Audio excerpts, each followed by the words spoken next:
Praise the Lord. खुदावंद यीशु मसीह के नाम से फिर एक बार हम आप सबों को इस हफ्ते के पहले दिन यूट्यूब चैनल के अंदर आप सबों को स्वागत करते हैं। Once again greeting to you all in the name of Yeshua the Messiah, the true God, and we welcome you for the first day of the week on the YouTube channel. That God may bless today's word that will be shared. खुदावंद यीशु मसीह आज के जो संदेश है खुदा आप सबों को उसी के द्वारा आशीष करे। For the past 3 weeks we have been seeing about the harvest. We finished the first harvest, that is the barley harvest. Then the second harvest also we completed, that is the wheat harvest. And today we will go to the third harvest, that is the grape harvest. 3 हफ्ते से हम लोग ने कटनी के विषय में, फसल के विषय में हम लोग देख रहे थे, और उसमें पहला जो हफ्ते में हमने जौ की कटनी के विषय में हमने देखा। उसके बाद 2 हफ्ता हमने गौ की कटनी के विषय में देखा, और आज हम लोग जब चौथा भाग में आते हैं तो हम लोग दाख की जो कटनी है या अंगूर की जो कटनी है उसी के विषय में आज हम लोग खुदा के पवित्र कलाम से कई बातों को देखें ताकि हमें समझ में आए, ताकि खुदा आप सबों को आशीष करे। तो आज हम लोग इस वचन में जाने से पहले हम लोग दुआ करेंगे, प्रार्थना करेंगे। आइए हम प्रार्थना करेंगे। खुदावंद यीशु मसीह के नाम से खुदा ने फिर एक बार हम सबों को यहाँ पे इकट्ठा किया, इसलिए खुदा को धन्यवाद करते। और आज हम जो भी नए विषय में जाएंगे, खुदावंद तेरी आत्मा से हमें प्रकाशित कर, ताकि उस वचन को हम समझ सके। आत्मा से हमें गाइड कर, लीड कर, ताकि हम जब रोटी तोड़े उस बातों को हम समझ सके और हम आपको आदर सम्मान कर सके। सबों को आशीष कर। छोटी सी विनती खुदावंद यीशु मसीह के नाम से मांगता हूं, सुन कबूल कर, आमीन। So today we will the fourth part on this biblical feast we'll see about the grape harvest. Today what this grape harvest speaks in the Bible, that we'll try to know, because this grape harvest comes during the feast of tabernacle, and this grape harvest, it is pertaining to the time of the great tribulation. So therefore we need to understand this. There are so many scriptures that I will speak today, so you can carefully understand this. आज हम लोग जो Bible के अंदर लिखा है, ये जो तीसरा कटनी जो है वो अंगूर की जो कटनी है या दाख की जो कटनी है, इसी के विषय। और ये जोगड़ियों की पर्व जो है उसी में ये आते हैं, और ये विशेष करके जब बारी क्लेश, 7 साल की जो बारी क्लेश होगा उस समय के बारे में लिखा है। तो इसलिए कई वचनों को हम देखेंगे ताकि इसी को आप समझने की कोशिश करना। Today we will take the first scripture, that is the book of Leviticus chapter 23 verse 39। It says, also in the 15th day of the 7th month, when you have gathered in the fruit of the land. Now that fruit, it speaks about the grapefruit of the land. You shall keep a feast unto the Lord 7 days. Now this feast, that is the 7th feast in the book of Leviticus, and this is the last feast in the book of Leviticus, that is the feast of tabernacle. And in that feast God said that on the 15th day of the 7th month, when you have gathered the fruit of the land. Now that fruit there, it speaks about the main thing. You will see that it is the grape that they have to gather. Also it is a time when they used to get the fig also. Both these fruits are gathered on this feast day. That's why here it has been said. Levi की किताब हम लोग 23वां अध्याय 39 वचन जब हम लोग पढ़ते तो खुदा ने यहाँ पे लिखा गया, फिर 7वें महीने के 15वां दिन को जब तुम देश के उपज मतलब जो भी फल है, उसमें 2 फल है, एक है अंगूर का फल और एक है अंजीर का फल। ये दोनों फल को इकट्ठा कर चुको, तब लिखा है कि 7 दिन तक यहोवा का पर्व मानना। तो ये जो झोपड़ियों के पर्व में 2 फल इकट्ठा करते हैं, वो एक है अंगूर और एक है अंजीर। ये दोनों फल इकट्ठा करते। इसके बाद आप जब देखेंगे ये कृषि का जो मौसम है, ये मौसम का अंत का समय है, इसलिए यहाँ पे इस बातों को समझना जरूरी है ताकि आपको इस कटनी के विषय में अच्छे से समझ सकेंगे। Now the next two scriptures we will read it, that is Exodus chapter 23 verse 16. There it is said that the feast of ingathering. Now this word ingathering, it is also again speaking about the feast of the tabernacle. So this feast of ingathering, which is in the end of the year. Now when he says it's the end of the year, it's not talking about the end of the year. It means the agriculture season, the end of the agriculture season. That's what he's trying to say here. God has said about this, that is the seventh feast, that is the end of the agriculture season, when the grapes are gathered and also the figs are gathered, and that's why it is said the feast of ingathering, and it is the end of the year. So the harvest that starts in October, then it ends in the year, in the next year, that is in the month of September, during the feast of tabernacle, which is also called the feast of ingathering. Now Exodus 34 also verse 22, again that word is repeated. In Exodus 34:22 it is said, the feast of ingathering at the year's end. At two places year's end, so don't misunderstand, it means the agriculture season will come to an end. That's what he is trying to say here. It is not the end of the year, it is the end of the agriculture season. यहाँ पे दो वचन हम लोग देखेंगे। एक है निर्गम की किताब 23वां अध्याय 16 वचन जब लोग पढ़ता है तो वहां पे ये वचन लिखा है कि वर्ष के अंत में जब तुम परिश्रम की फल बटोर कर देर लगाए, तब बटोरन का जो पर्व मानना। तो ये जो बटोरन का पर्व जो है, ये जोगड़ियों का पर्व है, और ये जोगड़ियों के पर्व में दो चीज इकट्ठा करते हैं, दो फल को इकट्ठा करते हैं। वो दो फल मतलब एक है दाख या अंगूर या अंजीर। ये दोनों फल साल की क्योंकि ये जो कृषि का जो मौसम है वो समाप्त होता है, ये 7वां पर्व के अंदर समाप्त होता है, इसलिए यहाँ पे लिखा है कि वर्ष के अंत में। तो साल का अंत नहीं, वर्ष के अंत मतलब जब ये कृषि का जो मौसम है उसके अंत जब आएंगे तब ये दोनों फल को इकट्ठा करना। दोबारा वापिस निर्गम की किताब 34वां अध्याय 22 भी हम लोग पढ़ते हैं, तो वहां पे भी दोबारा लिखा गया है, और वर्ष के अंत में बटोरन का भी पर्व मानना।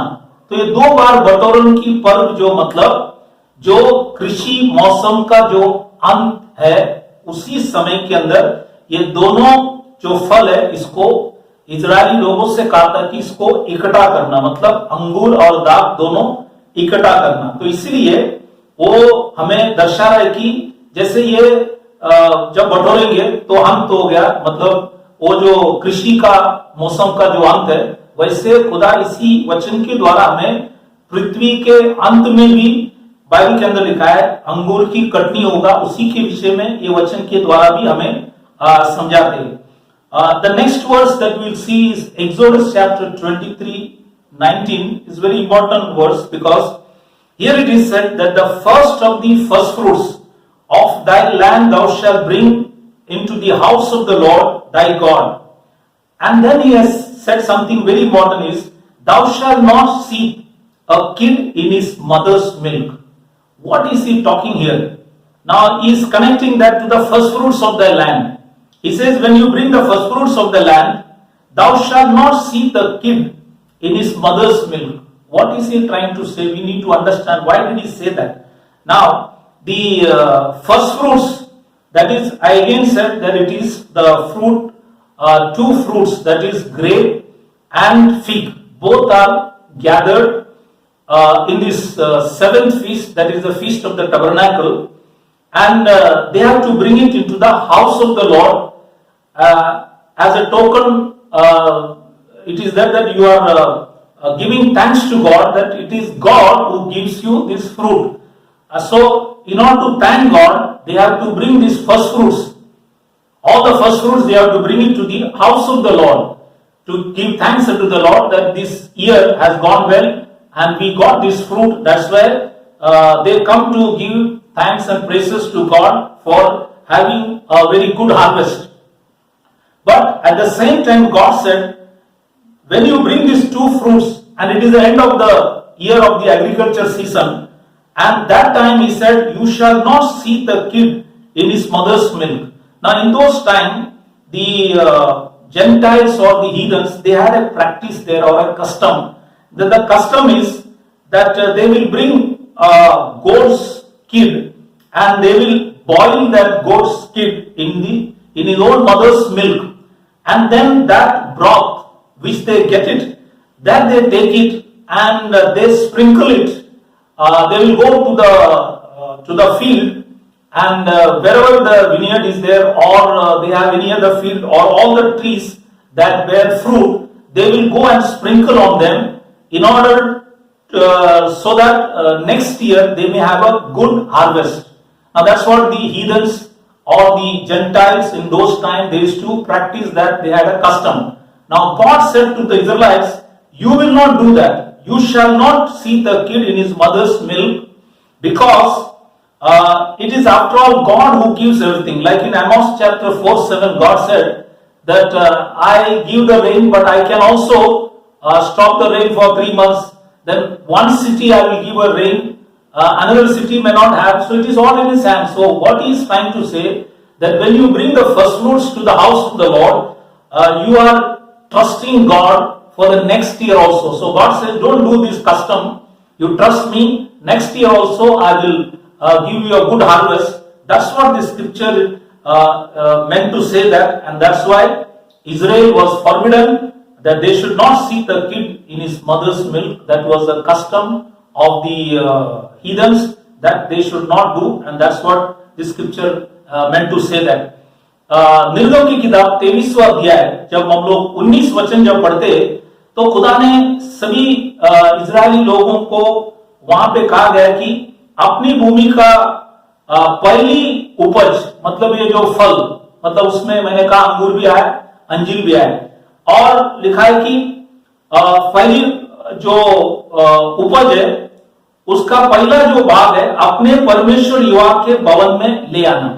ये परमेश्वर के भवन में क्यों ले आना है? कि खुदा को धन्यवाद करने के लिए, ये साल का जो कटनी है, फसल है, खुदा ने अच्छे दिए, इसके लिए खुदा को धन्यवाद करने के लिए वो ले आते, क्योंकि ये साल का ये मौसम जो है, कृषि के जो मौसम का अंत का समय, ये आखिरी फल है जो लोग बटोरते हैं, और इसलिए खुदा को धन्यवाद करने के लिए परमेश्वर के भवन में ये दोनों ले आना है, दोनों फल को ले आना है। लेकिन उसमें एक बात यहाँ पे कहा, आगे जो वचन हमने पढ़े वहां पे लिखा है कि बकरी का बच्चा उसी माते के दूध में, बाइबल में लिखा है, न पकाना, क्योंकि ये एक रिवाज था उस समय के अंदर। अन्य जाति लोग एक रिवाज उनके थे, जब उन लोग खेती करते थे और ये जो पहला उपज वो घर में ले आते, उसके बाद वो लोग जाके वहां पे एक रिवाज करते थे कि वो ये था कि ये जो बकरी का बच्चा है उसको उनके माता के जो दूध है उसमें पकाने का, पकाने के बाद जो पकाया हुआ चीज जो है जिसको बोलता है शोरबा, उसको वो लोग लेकर खेती में जाकर, जहां भी उनका खेती है, और वहां पे जाके जो भी फल का जो झाड़ है या अंगूर की जो बगीचा है, जहां भी है, वहां पे सब जाकर वो लोग उस, बाइबल लिखा है, शोरबा को छिड़कते, इसलिए कि अगले साल हमारी कटनी अच्छा होना चाहिए, हमें अच्छे कटनी मिलना चाहिए, फसल अच्छे होना चाहिए। इसलिए एक रिवाज अन्य जाति लोग करते थे, लेकिन खुदा ने इजराइल लोगों से कहा ये आप लोग करना नहीं, ये जो रिवाज है ये करना नहीं, क्योंकि एमोस की किताब 4 अध्याय 7वें वचन में लिखता है कि वर्षा वही देता है, और वर्षा को वो 3 महीना 4 महीना रुका भी सकता है, और लिखता है कि एक नगर में वर्षा देगा, दूसरा नगर में नहीं देंगे, मतलब सब उसी के हाथ में। जब ये बाइबल में लिखा है पहले जो उपज है जब यहोवा के भवन में ले आता है तो खुदा को धन्यवाद करता है। जब आपने धन्यवाद कर दिया तो अगले साल का जो भी फसल होगा, अगले साल की कटनी होगा, परमेश्वर जरूर आशीष करेंगे। इसलिए इजराइल लोगों से कहा, तुम ये जो रिवाज, जो बकरी का जो बच्चा है उसी को उसके माते के दूध में पकाना नहीं, ये रिवाज करना नहीं, उन लोगों से कहा गया। इसलिए ये वचन इसके साथ लिखा हुआ है ताकि हम इस बातों को ख्याल करें, क्योंकि इजराइल लोग से कहा था कि जैसे नेहमिया की किताब 10वां अध्याय 35वीं से पढ़ेंगे और निर्गम की किताब 34वां अध्याय 26 में भी पढ़ता है, तो खुदा ने कहा वर्ष की जो पहली जो फल है वो बाइबल का प्रति वर्ष यहोवा के भवन में ले आना। क्यों प्रति वर्ष उन्हें ले आना है? ताकि प्रति वर्ष खुदा क्या करेंगे, तुम्हें आशीष करेंगे। इसलिए ये वचन को वहां पे लिखा गया। इसलिए God said that in the book of exodus chapter 34:26 and Nehemiah chapter 10:35, in both the places God said, the first fruit of all the fruits of all the trees, you have to bring it in the house of the Lord, so that next year also God may give you a good harvest. That's why this scripture has been written, and you should not follow the customs of the nations that are around you. Next verse is when we read Exodus chapter 22:29. God said, when thou shalt not delay to offer the first of thy ripe fruits. So Israel was told that when you get the first ripe fruits, first thing you have to offer it to God, not to delay it, so that next year also you may have a good harvest. जैसे पांचवा वचन जो हम यहाँ पे जो पढ़ रही है, निर्गम की किताब 22वां अध्याय 29 में लिखा गया कि अपनी खेत की जो उपज मुझे देने में, बाइबल में लिखा है, विलंब ना करना। विलंब मतलब देर नहीं करना। जब पहला कटनी होता है, पहला जो फल होता है, इसलिए आज भी नौकरी आज हमारे लिए उसका भी फल खुदा को देना है। इसलिए यहां पे भी लिखा गया कि खेत की जो उपज है, लिखा है कि मुझे देने में विलंब नहीं करना। तो पहला बार जब कटनी हुआ, पहला जो गुच्छा है वो खुदा के भवन में ले आना, ये बहुत जरूरी है, ताकि खुदा को पहले आदर सम्मान करेंगे तो आपका साल अच्छे से जाएंगे, कृषि का जो मौसम है वो अच्छे जाएंगे, अगले साल भी खुदा आशीष करेंगे। इसलिए इजराइल लोगों से ये वचन यहाँ पे लिखा गया। Now we will see the next scripture, the sixth scripture. It is in the book of Numbers chapter 13 verse 16. It says that the 12 men which Moses sent to spy out the land, that is the land of Canaan. Now the time was the time of the first ripe grapes. Now it starts, this first ripe grape starts in the 5th month and ends in the 7th month. So it was the time, and the 5th month, as you all know, it is also a month where you see so many tragedies, and here also you see a tragedy that Israel, the 10 tribes never believed the rulers who went to spy. 10 rulers never believed, but the two men, that is Joshua and Caleb, they believed, but because the majority never believed, therefore in Numbers chapter 13:24, he says, when they went, the place was called the brook Eshcol because of the cluster of grapes which the children of Israel cut down from thence. Now it was a very big cluster of grapes, very difficult for one man to carry. That's why two men used to carry this cluster of grapes, because it was a very good grapes there. Then in Numbers chapter 14:37, he says, even those that did bring up the evil report upon the land died by the plague before the Lord. So all those people there, it says, during this time they all died because they never believed, and it was the time when they were bringing the grape from that place where they went to spy the land, and they brought it, and they were spying the land for 40 days. But because they never believed, God converted that 40 days into 40 years, and they were struggling, and ultimately the word that we saw, they all died. All those who came out of Egypt, they died in the plague because majority of them never believed except Joshua and Caleb. जब हम 6वें वचन में आते हैं, गिनती की किताब 13वां अध्याय, जब 16 वचन जब हम लोग पढ़ते हैं, वहां पे लिखा है कि ये जो 12 गोत्र में से सब मुख्य लोगों को मूसा ने चुनकर ये 12 पुरुषों को मूसा ने देश की भेद लेने के लिए उनको वहां पे कनान देश में भेजा गया। और लिखता है कि वो जो समय था, गिनती की किताब 13वां अध्याय उसका 20 में लिखता है, वो समय पहली पक्की दाकों का था। बाइबल लिखे है पहली पक्की दाकों का था कि ये जो समय। और वहां पे बाइबल के अंदर लिखा है 13वां अध्याय 24 वचन हम जो पढ़ते हैं तो वहां पे लिखा है इजरायली लोग जब वहां पे गए वहां से दाकों की गुच्छा तोड़कर ले आए। और बाइबल के अंदर लिखा है इस कारण उस स्थान का नाम बाइबल के अंदर लिखा है एस्कॉल नाला रखा गया। तो एस्कॉल से उन्होंने ये दाकों की जो गुच्छा है वहां से तोड़ के ले आए थे।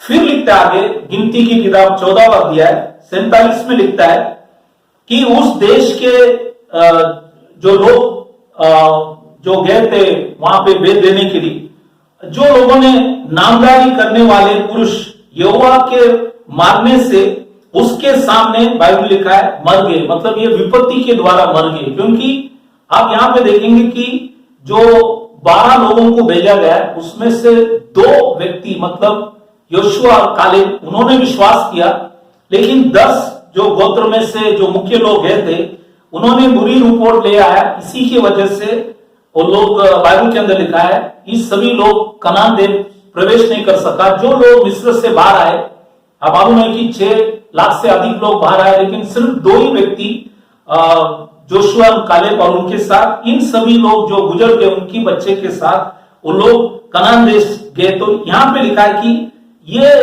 समय भी यहां पे लिखा है कि वो विपत्ति से वो लोग गुजर गए। और यही सीन आपको अंत में भी मैं आगे जब वचन बताऊंगा तब समझेंगे कि ये दाकों की जो गुच्छा है ये हमें यहाँ पे क्या दर्शा रहा है कि अंत में भी खुदा वही चीज करने वाले, उसी के वचन भी हम लोग आगे देखेंगे। Next the 7th scripture when we see from the scriptures that is in the book of Amos chapter 8 verse 2.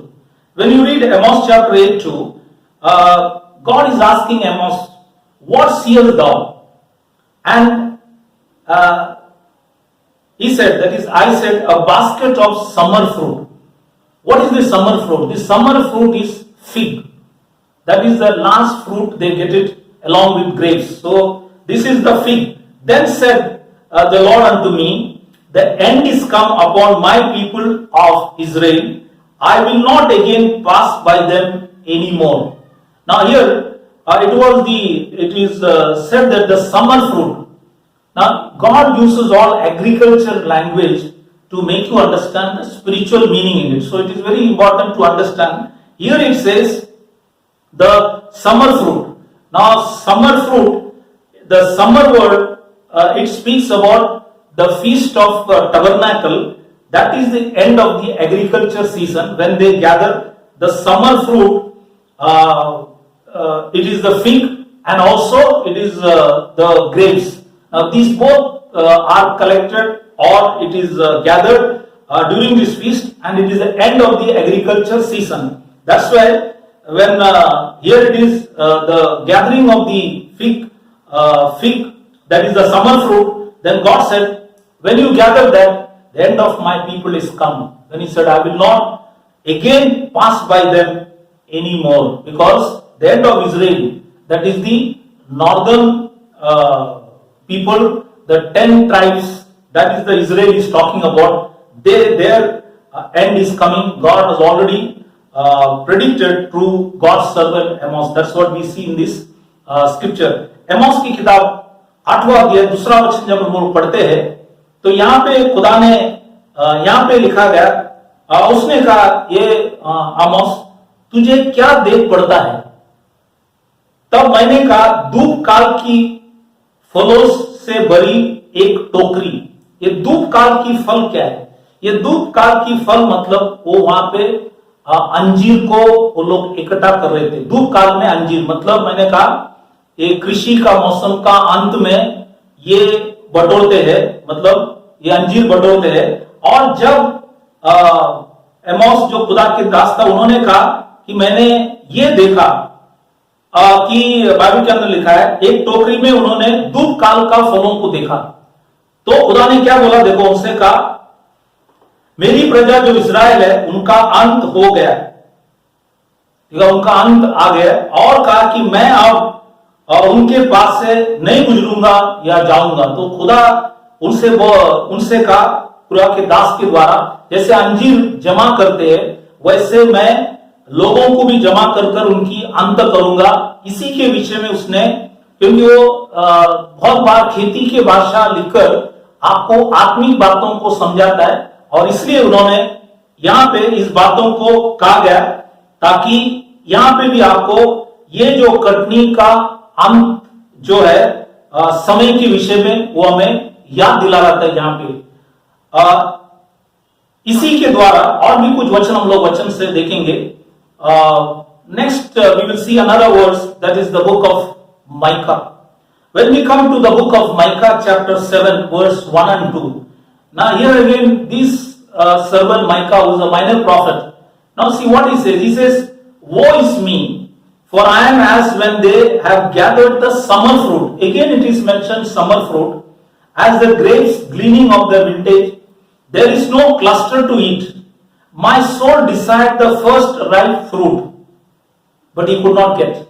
So he was waiting to get that summer fruit, fig, but the scripture says he could not get it. He was looking for a cluster to eat. Now that is the grape cluster. Also you see the fig also. He was looking but he could not get it. What God is trying to say through prophet Micah, same thing what he said to Amos is the same thing Micah is also being told, that he was looking, the soul was looking for the right fruit, but there was no fruit because the end is coming. That's why he was trying to say here also. Then he says in the second word, the good man is perished out of the earth. It is out of the earth, and there is none upright men. They all lie in wait for blood. They hunt every man his brother with a net. This is what is happening. There is no, Bible says no upright man, all the good man.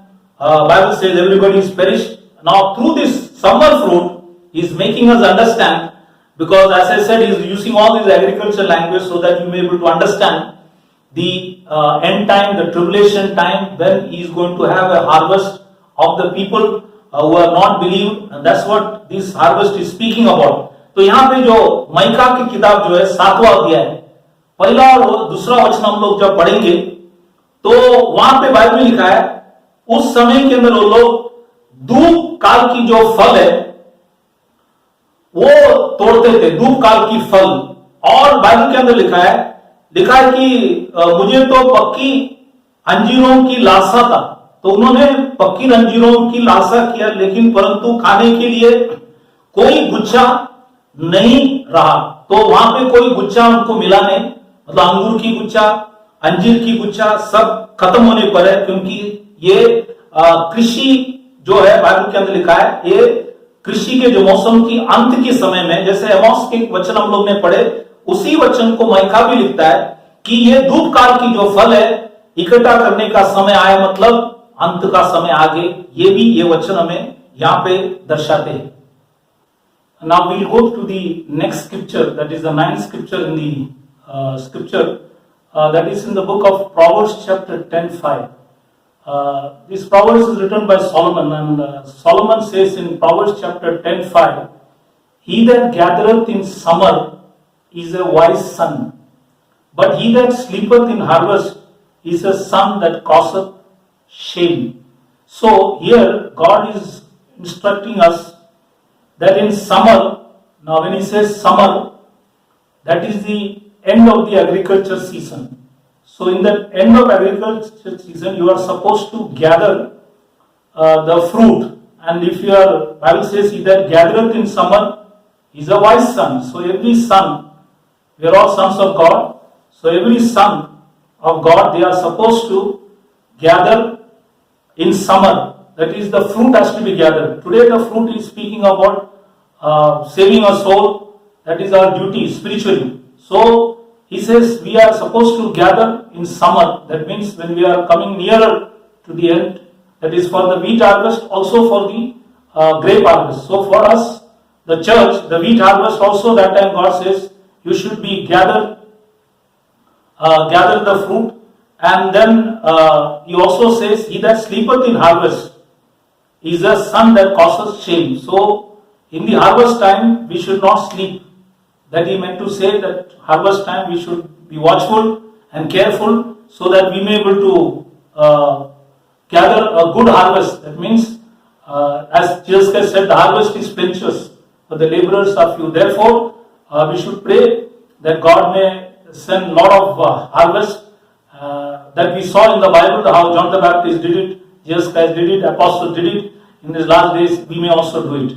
नीति वचन जो वचन हम लोग पढ़ेंगे, जो 9वां वचन है, नीति वचन में जब आता है 10वां अध्याय 5वां वचन, ये नीति वचन सुलेमान राजा ने जो लिखा हुआ है, उन्होंने यहाँ पे लिखा है कि जो बेटा दुख काल में बटोरता है वो बुद्धि से काम करने वाला है।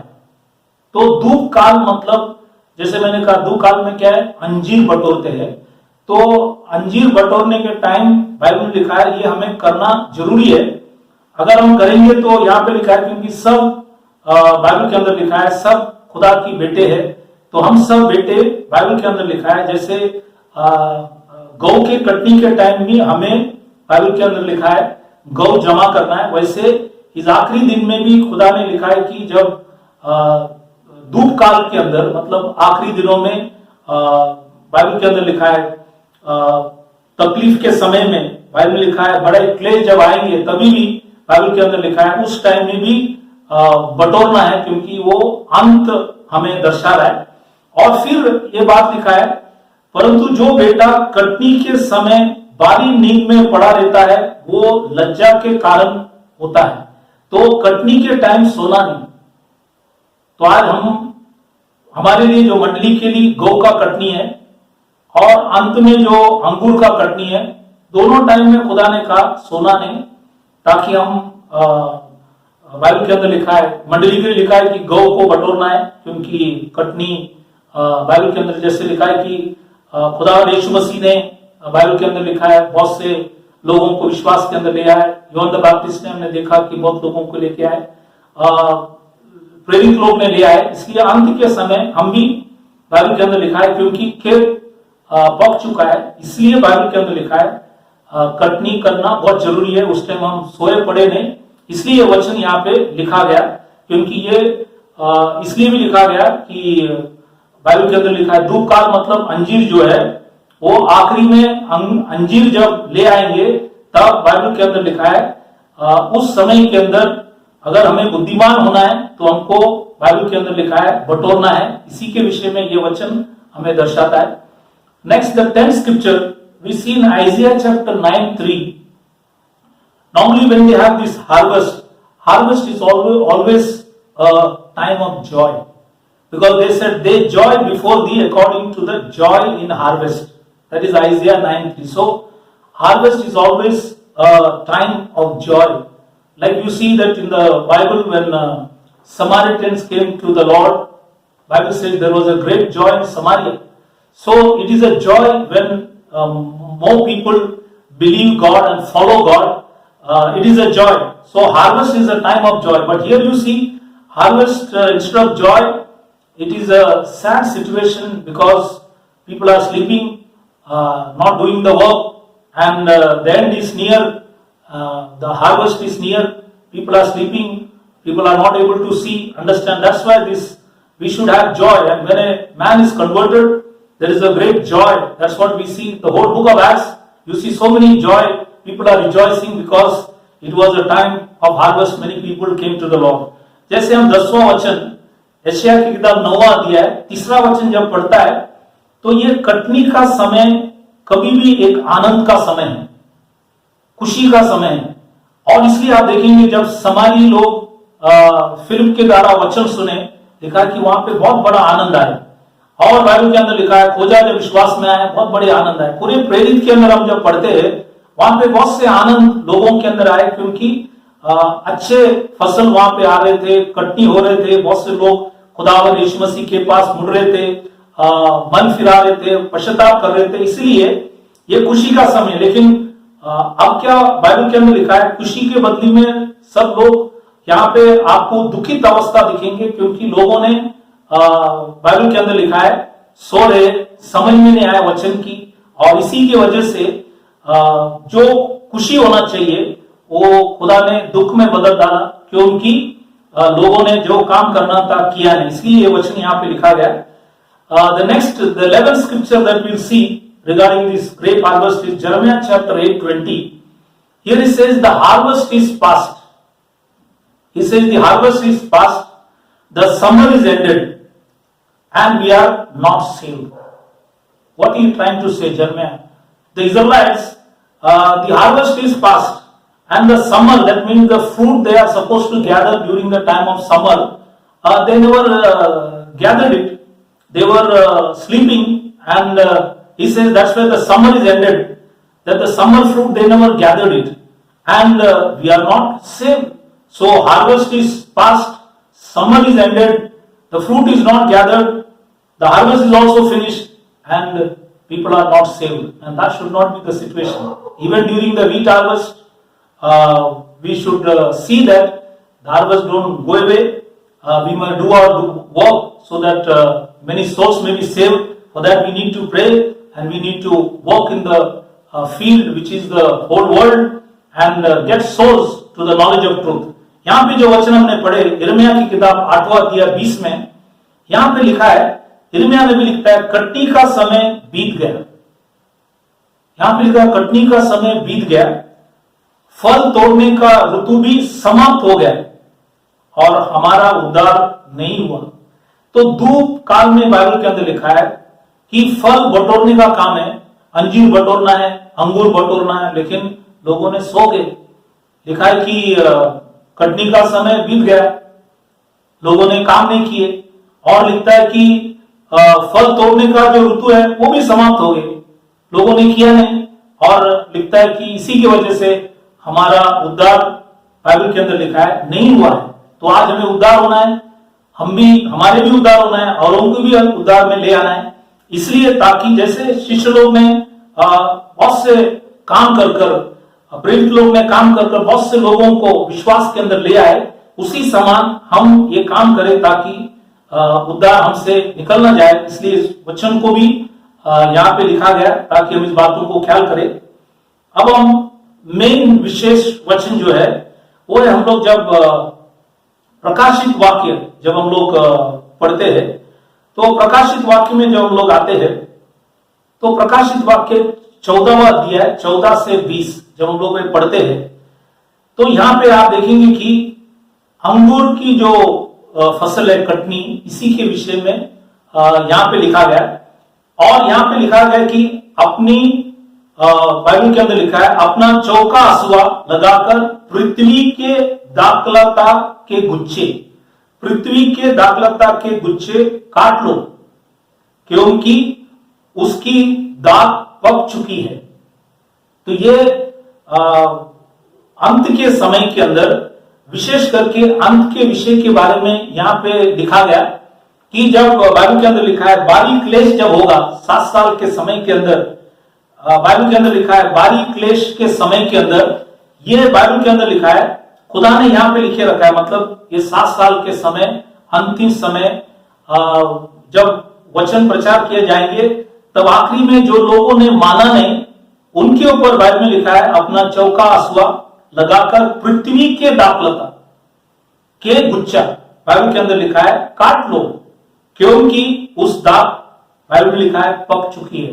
तो ये अंत के समय में पृथ्वी का जो बाइबल में दाखलता, मंडली के लिए बाइबल में लिखा है गौ वो अपने ओर बटोरेंगे, और लिखा है कि जंगली गौ को बाइबल के अंदर लिखा है नाश करेंगे। वैसे यहां पे पृथ्वी के जो दाखलता है उसी को इकट्ठा करेंगे। और यही वचन हम लोग यिर्मयाह नबी भी लिखता है, यिर्मयाह की किताब 51 जो पढ़ता है उसका 33वां वचन, और जोएल नबी लिखता है 3 अध्याय 13 वचन।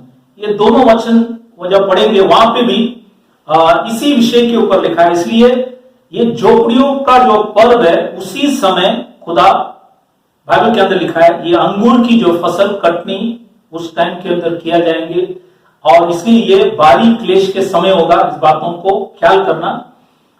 The 12th scripture that just want to emphasize is Revelation chapter 14 to 20. When you read it, it is said that the grape harvest, it is during the feast of Sukkot or the feast of Tabernacle, the wrath of God on the cluster of the vine of the earth. The wrath of God on the cluster of the vine of the earth. Now that is mentioned in Jeremiah chapter 51 verse 33, and Joel 3:13 also speaks about the same thing. Now this is during the time of great tribulation. In the 7 years of time, once the preaching is done, then he says all those who are remaining, he says there is a sharp sickle that will be put on the vine of the earth. It is specifically mentioned the earth, that is all the remaining people in those times, they will be destroyed during this time of the feast, which is the feast of the Sukkot or the feast of the Tabernacle. इसलिए इस वचनों को यहाँ पे, तो आज इसी वचन को जैसे मैंने वापस याद दिला, जब गिनती की किताब 13वां अध्याय जो वचन जो हम लोग ने देखे, वहां पे भी लिखा है दाखों की गुच्छा उन लोग ने तोड़ ले आए थे। फिर हमने आमोस की किताब में जब पढ़े तो लिखा है कि धूप काल की जो फल है अंजीर की फल, और माइका की किताब में भी धूप का फल लिखा है। तो ये दोनों जगह पे आप देखेंगे, आमोस की किताब, माइका की किताब धूप काल की फल, और प्रकाशित वाक्य में अंगूर का जो फसल है उसी के विषय में, और गिनती की किताब में भी अंगूर के बारे में लिखा है कि दाखों की गुच्छा। तो ये जो वर्ड गुच्छा है आपको सब जगह मिलेंगे। ये है खुदा आखिरी में सब लोग जो माने ने उनका गुच्छा जमा करेंगे। जैसे आप देखेंगे गिनती की किताब में वहां पे विपत्ति आए, लोग नाश होंगे। आमोस की किताब में पढ़ेंगे तो वहां पे लिखा है कि इजराइल के अंत का समय आ चुका है। माइका में जब पढ़ता है तो लिखता है कि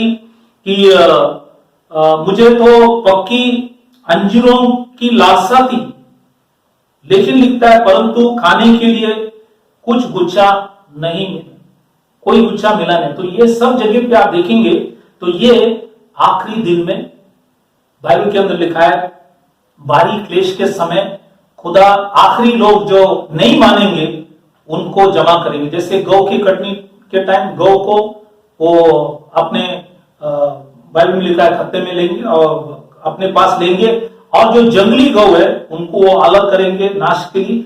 वैसे आखिरी दिन के अंदर भी खुदा ने ये सारी बातों को लिखे रखा है। इसलिए एक आखिरी वचन ये बताना है, जैसे खुदा ने नए करार के अंदर Jesus Christ spoke parable in Matthew chapter 24:32, he spoke about a parable of a fig tree. Now what he said, when his branch is yet tender and putteth forth leaves, you know that the summer is nigh. Now this summer here is also speaking the same word summer, that is the time when the fruits are gathered. It is the end of the agriculture season. So here God is telling about the fig tree. Now that fig tree, that's why I said that is the fruit is collected during the time of summer. यहाँ पे जो मत्ती सुवर्तमान एक आखिरी वचन जो है 24वां अध्याय 32 जब हम लोग पढ़ते हैं तो वहां पे लिखा है कि अंजीर की पेड़ से यह दृष्टांत सीखो। अंजीर की पेड़ से जब उसकी डाली कोमल हो जाता है और पत्ते निकलते है, तब लिखता है कि तब तुम जान लेते हो कि ग्रीष्म काल निकट आया। ग्रीष्म काल मतलब ये धूप काल। मैंने कहा धूप काल, जैसे आमोस ने लिखा, माइका ने लिखा, धूप काल में अंजीर के जो फल है वो बटोरते हैं। जैसे ये साल की जो, जैसे मैंने कहा कि ये जो कृषि का मौसम की जो अंत की समय, उस टाइम दो फल बटोरते, वो है अंगूर और अंजीर। और ये खुदा ने लिखकर ये खेती के बातों से हमें समझाता है पृथ्वी का भी लोगों को, जैसे बाइबल के अंदर लिखा है अंगूर जमा किया जाता है, इकट्ठा किया जाता है, और अंजीर इकट्ठा किया जाता है, वैसे जो लोग विश्वास नहीं करेंगे उसको मैं अंत में पृथ्वी से सबको जमा कर कर उनको मैं नाश करूंगा। इसी विषय में लिखा गया। और जैसे हम लोग ने आज ये 3 हफ्ते से हम लोग ने ये कटनी के विषय में जो हम लोग देख रहे थे, मैंने 3 कटनी जो बताया। अब देखो ये जो कटनी जो शुरू होता है तो बाइबल के अंदर ये लिखा है कि फलों की जो उपज है उसका जो पहला फूला, जब पहला फूला ले आता है, वो जो पर्व में बाइबल के अंदर लिखा है जौ की कटनी होता है। जो हमने देखा कि जौ की कटनी खुदावन यीशु मसीह के जी उठने के विषय में हमने वचन से देखा। तो ये कटनी जो है खुदावन यीशुआ की जी उठने के विषय में शुरू होता है। और कटनी अंत कैसा होता है, देखो कटनी के अंत है, हमने देखा कि जो मनुष्य अंत में रहने वाले, मतलब बाइबल के अंदर लिखा है बारी क्लेश के समय रहने वाले, उनकी जो अंत है बाइबल के अंदर लिखा है उन सभी लोगों के ऊपर खुदा ले आएंगे। उनको सब बचे हुए लोग जो मानेंगे नहीं, उनको सब खुदा, जैसे अंगूर बाइबल के अंदर लिखा है अंगूर की जो गुच्छा है, दाखों की जो गुच्छा है, उसी समान जमा कर कर, आप वो वचन जब प्रकाशित वाक्य 14 से 20 पढ़ेंगे तो आपको समझ में आएंगे। तो इसलिए यहाँ पे 3 जो कटनी के विषय में, वो 3 पर्व के अंदर है, इसलिए पर्व समझना जरूरी है। पर्व से आपको 3 कटनी अच्छे से समझ में आएंगे। और इसलिए मैंने बताया, तो आज हम जो मंडली में है अन्य जाति लोग हैं, हमारे लिए खुदा ने गौ की कटनी रखा है। और अंत में रहने वाले के लिए बारी क्लेश के समय बाइबल के अंदर लिखा है वो अंगूर की कटनी होगा, जोबड़ियों के पर्व के समय। इसलिए इस बातों को ख्याल करना, वचन को अच्छे से समझ लेना, ताकि खुदा आप सबों को आशीष करे। और इसलिए आज हमने ये जो विषय है, हम यहाँ पे इस विषय को समाप्त कर रहे। ये topic we are closing it here. We have seen the 3 biblical feast and it is attached to the feast. This harvest is attached to the feast. So I said there is the feast of the first fruits, which is called Yom HaBikurim, during time that is the barley harvest. Then the feast of weeks, which is Shavuot or Pentecost, you have the wheat harvest. And then the third feast is the feast of tabernacle, that is the end of the agricultural season, when you have the grape harvest along with the fig harvest. So that is the end of the people remaining in those tribulation times. I have shown you all through the scriptures. You may study it, understand it well, that God may bless you. तो आज ये जो वचन हमने यहाँ पे जब समाप्त कर रहे हैं, ये विषय, ये बहुत कीमती विषय इसलिए क्योंकि इसी के द्वारा आपको मंडली के अंत के समय और पृथ्वी के जो अंत है, ये दोनों के विषय में आपको समझ आएंगे। और इसलिए इस वचन को बार बार ढूंढना, समझ के लेना, ताकि हमारे द्वारा खुदा इस आखिरी दिन में कई आत्माओं को बचाने के लिए, अच्छे फसल ले आने के लिए खुदा से विनती प्रार्थना करे, ताकि उसी के द्वारा बहुत सी आत्माएं बचे हुए लोग खुदा को जाने। और आज आप जानते हैं कि यह महामारी जैसे हिंदुस्तान में भी रोज बढ़ रहे हैं। हमने देखा कि ये जो 5वां महीना जब शुरू हो गया 22 से, आप अगर देखेंगे तो 22 से कम 50,000 लोग महामारी से हर दिन हिंदुस्तान के अंदर लोग उसी के तकलीफ के अंदर है। बहुत से लोग चिंतित है, दुखित है। इसलिए आज हम इन सभी लोगों के लिए दुआ भी करें और खुदा से विनती करें, ताकि खुदा बचे हुए लोगों को बचाए। इस महामारी के द्वारा भी लोगों की आंख खुल जाए और लोग सच्चाई को जाने और खुदा यीशु मसीह को स्वीकार अंगीकार कर सकेंगे। We are also been seeing from the 5th month, that is from 22nd onwards, we have been seeing every day there has been 50,000 people being infected with this pestilence. We need to pray for this nation and the people, so that all those end time Gentiles and the Jewish people whom God has called, they may be saved and they may know the truth, the Lord Jesus Christ. तो खुदा इस वचन के द्वारा, इस तीनों कटनी के द्वारा खुदा आप सबों को आशीष करे, आशीर्वाद करे। May God bless you. Thank you very much.